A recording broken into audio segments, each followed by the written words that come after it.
Donne tes arguments plutôt que des... Alors, par exemple, je prends un exemple très très concret, le livre sur la neurocognitique.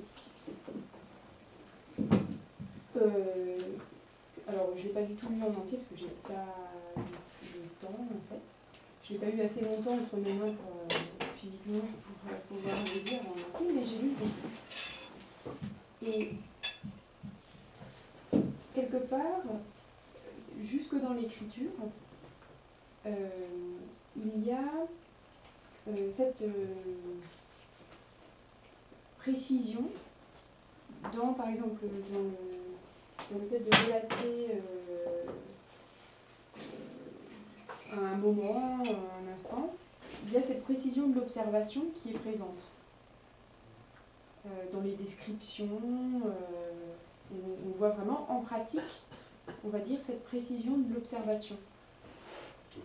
Mais du coup, pour quelqu'un qui aimerait rentrer dans la neuroconnectique et n'est pas encore dans l'état d'esprit ou ne la connaît pas, c'est vraiment, je trouve, une barrière, ça crée vraiment une distance et on ne comprend pas bien du coup l'origine de cette façon d'exprimer, d'écrire les choses. Sarah, ne prendrais-tu pas le phénomène à l'envers? C'est-à-dire si je me plaçais dans l'école d'un personnage absolument merveilleux, d'une tendresse, d'un humanisme grandiose qui était Milton Erickson, en psychologie, qui s'intéressait justement à comprendre derrière ce qu'on appellera entre guillemets le conscient, ce qu'on appellera entre guillemets l'inconscient, eh bien, ne serais-tu pas amené à te poser la question inverse, c'est-à-dire justement parce que dans ce livre, il y a deux voies d'accès au moins à chaque fois, c'est-à-dire une voie d'accès, je lis un texte, blablabla. Puis soudainement, en effet, dans cette voie d'accès, l'auteur, moi en l'occurrence, invite le lecteur à une autre voie d'accès. Oh lecteur, sais-tu que tu es en train de lire en ce moment un livre? Évidemment, oui, comme tu le dis, ça semble un peu bizarre, un peu, mais en même temps, si tu te places du point de vue de la mécanicité habituelle, tu vas te dire, oui, ce que tu viens de dire, c'est dérangeant. Mais par contre, si tu t'ouvres, si tu écoutes, si je puis dire, cet être profond qui est en toi, qui est toi, le vrai toi, cet être profond, lui, il est absolument ravi, enchanté.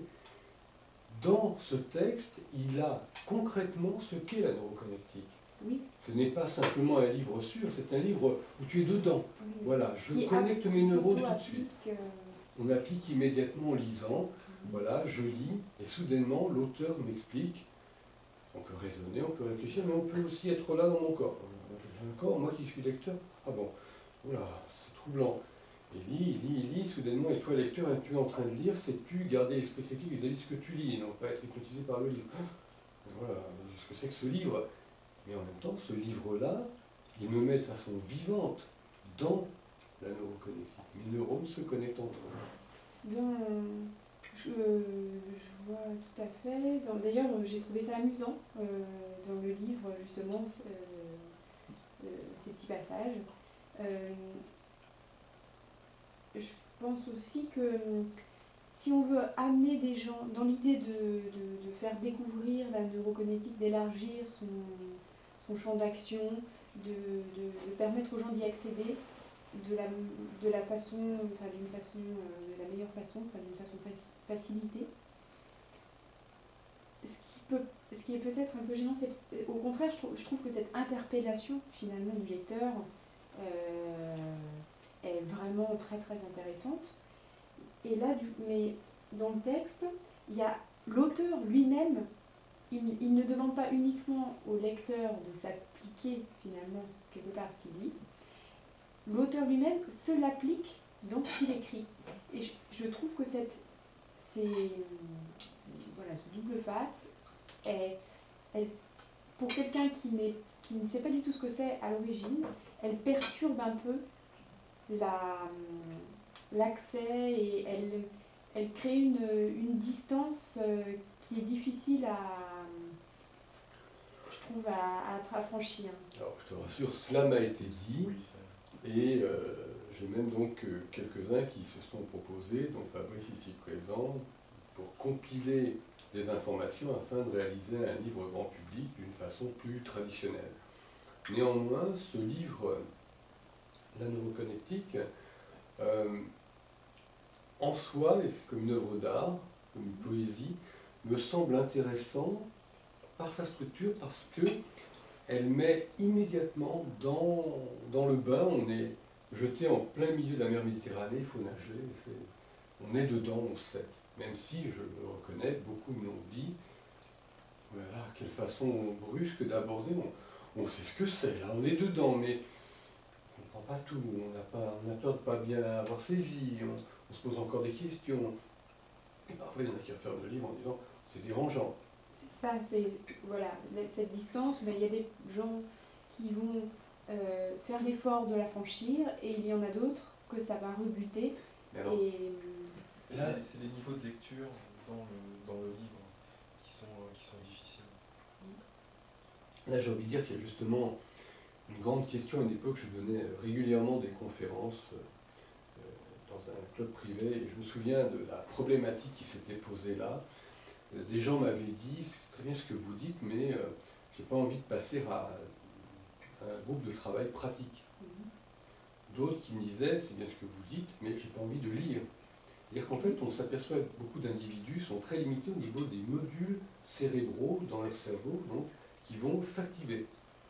Alors, le module de la lecture, oui, mais pas d'écoute, pas de pratique. Ou alors, je suis dans des travaux pratiques, mais je lis pas, j'écoute seulement, etc.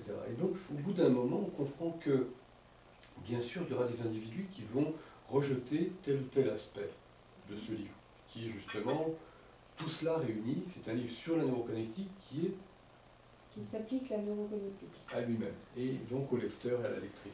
Mais, par contre, ce qui devient extrêmement intéressant, c'est que c'est peut-être d'une certaine manière, ce que tu évoques, une façon de trancher dans le vif. En effet, il y a ceux ou celles qui vont lire en disant mais finalement, ceux-là, on passerait des mois à essayer de leur parler, de les intéresser, de leur expliquer que c'est plus avantageux pour leur cerveau, que ça leur donne plus de liberté, qu'ils sont capables d'avoir donc une démécanisation, un désengagement vis-à-vis des conditionnements, et donc finalement aussi une vieillesse heureuse plutôt que d'avoir des maladies neurodégénératives. Et ces gens vont dire non, ça ne m'intéresse pas parce que. Mais finalement, des autres, ceux qui vont dire ce livre est formidable, il me prend dans tout moi-même, sont ceux qui vont tout de suite dire tout ça m'intéresse. Donc, finalement, pourquoi passer beaucoup de temps à écrire des livres pour des gens qui ne vont être que des acteurs livresques? Alors, bien sûr, je viens de le dire à l'instant, j'en suis d'accord qu'il le faut, il le faut d'un point de vue académique, pour que globalement on puisse dire cette discipline, ah oui, un tel m'en ont parlé, parce qu'un tel et un tel et un tel auront lu machinalement, comme ils lisent tous leurs livres, comme des robots, et ils diront, ah c'est intéressant, ah il est intéressant de pouvoir prendre conscience de soi, de connecter des neurones, ah oui c'est simple, ah je comprends. Et qu'est-ce qu'il comprend? C'est la machine strictement intellectuelle, c'est pas l'être entier connecté en lui-même. Donc ce livre-là garde sa saveur. C'est un peu la question de l'adhésion finalement.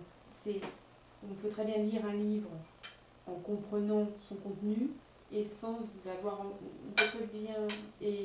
adhérer. Et on peut très bien y adhérer intellectuellement et ne pas avoir envie d'y adhérer émotionnellement, voilà, jusque sur lui, dans son mode de vie, dans sa façon de. Ça se conçoit.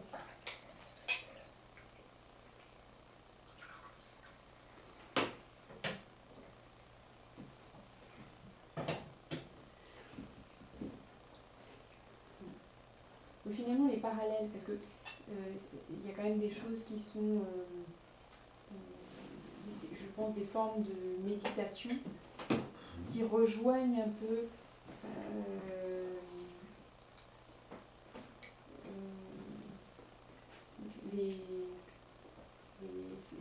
ces exercices-là, enfin pas ces exercices, mais justement le fait de franchir, le franchissement de ces étapes dans les états de veille. Peut-être que ça parlerait aussi, que ce serait plus facile d'obtenir l'adhésion par des parallèles entre la discipline neurocognitique et, enfin, je sais pas comment, Ça a été traité par Benjamin, qui avait voulu que nous travaillions un podcast concernant les méditations et les, notamment, méditations dites de pleine conscience. Et donc ce podcast est maintenant sur notre chaîne de l'Institut Neuroconnectique sur YouTube. Mais par contre, il faut se demander qui en moi a toujours besoin de se rassurer par rapport au connu, par rapport au passé. Alors bien sûr, c'est un mécanisme qui est dans chacun de nous tant qu'on n'a pas comment dirais-je, tant qu'on n'a pas gagné, oui je prends ce terme, l'assurance de nous-mêmes en se connectant à nous-mêmes. C'est-à-dire tant qu'on n'a pas l'entraînement neuroconnectique à connecter une partie fonctionnelle à une partie relationnelle ou une partie intellectuelle à une partie émotionnelle, etc., dans notre cerveau, nous sommes finalement tels des pauvres robots qui prendraient conscience soudainement « je suis là, oh, mais pourquoi est-ce que je me suis assis sur cette chaise plutôt que sur une autre? Oh, pourquoi je parle maintenant plutôt que de me taire? Ah, pourquoi j'ai mis les mains comme ça plutôt que de les mettre comme ci? Ah, et ce pauvre robot qui prend soudainement conscience de lui ne sait pas comment agir autrement que en restant rassuré dans tout ce qui contient déjà, et tout ce qui est contenu déjà dans on va appeler ça la culture de l'humanité dont il émerge, qui lui a donné vie. Par contre, au bout d'un moment où nous nous entraînons suffisamment à connecter tel et tel réseau neuronaux en nous, on peut se retrouver demain dans un désert de glace sur la planète Mars ou ailleurs. Ça devient peut-être pas indifférent, mais en tous les cas, cela n'est plus dans oh, je me rassure que je retrouve ce que je connais déjà, parce que on se dit j'explore ce qui est nouveau. Et si on me dit voilà une discipline nouvelle à neuroconnectique, je n'ai plus besoin de me rassurer avec les disciplines anciennes. Je prends, c'est comme ça, j'explore. Mais du coup, ce serait pas, il ne s'agirait pas d'approfondir les parallèles possibles pour accompagner la neuroconnectique, mais ce serait plutôt l'idée de pas de se rassurer, mais de donner envie d'entrer dedans, pour au moins pouvoir se représenter un petit peu. Ou alors il pourrait y avoir un exercice